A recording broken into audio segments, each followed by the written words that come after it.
gudoomiyaha gobolka Sool Cabdiqani Maxamuud Jir ayaa xilka u kala wareejiyay taliyihii hore ee qaybta booliska ee gobolka Sool Axmed Cabdillaahi Abbo iyo sidoo kale taliyaha cusub ee loo soo magacaabay gobolka Sool Maxamed Salibaan Gooni. munaasabadda xil wareejintan oo ku qabsantay xarunta qaybta booliska ee gobolka Sool ayaa waxa ka soo qayb galay saraakiisha ciidamada kala duwan. ugu horreyn waxaa halkaasi xilka loo kala wareejiyay taliyihii hore iyo taliyaha cusub gobolka Sool ilaahay idinkii saakana ka dhamaatay waxaan loo soo magacaabay si sunnada dawladnimo Maxamed Salibaan Gooni baa loo soo magacaabay oo isna dawladda shaqo kale meelka uga hayay anigana meelka la ii bedelay waan ku soo dhaweynayaa waa ugu ducaynayaa ilaahay sidii iigu sakhiray isagana u sakhiro baan ugu ducaynayaa kulli hadalkuna ma badna saraakiisha meesha isugu timid saldhigyada hawlgelinta hogaanka hawlaha jananka militariga gudoomiyaha gobolka marti sharafta kale ee meesha joogta dhamaantood xafiiska daxil wareejintu saaka aniga ima cusba labadii kun baa wareejiyay baan marigu xafiiska wareejiyay saakana de waa la wareegay hadii la hay'idmo de wada shaqeyn baa inoo ballana xilkii taliyaha qaybtana waan la wareegay saaxiibkay Axmed Allah barakeeye waa kala wareegay oo muddadii runtii uu halka joogay shaqo fiican qabtay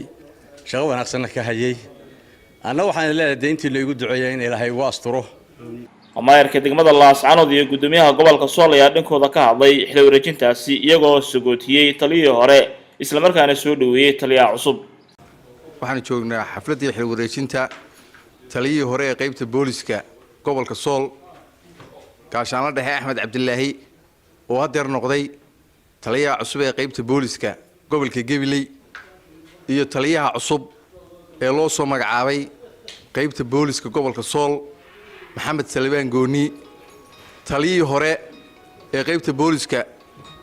Cornel Axmed Cabdillaahi waxaan qirayaa inuu ahaa taliye hawl badan gobolka Sool iyo degmada Laascaanood ba ka qabtay weeyaan taliyaha cusub ee qaybta booliska gobolka Sool Maxamed Salibaan Gooni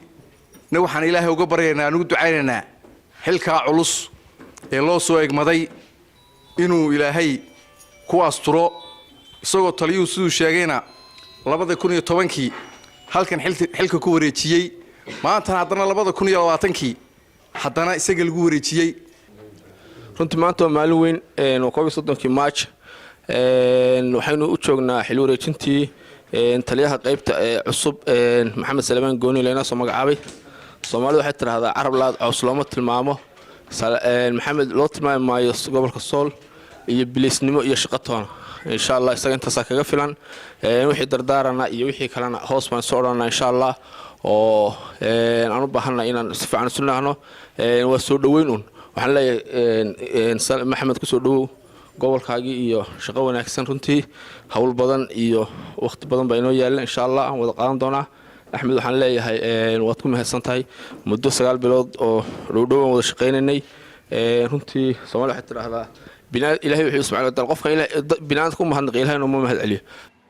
ugu dambeyn maamulka heer gobol iyo heer degmo ayaa shahaado sharaf gudoonsiiyay taliyihii hore ee qaybta booliska ee gobolka Sool Axmed Cabdillaahi Cabdi Cabdiraxmaan Ali Ducaale Sumnu TV Laascaanood.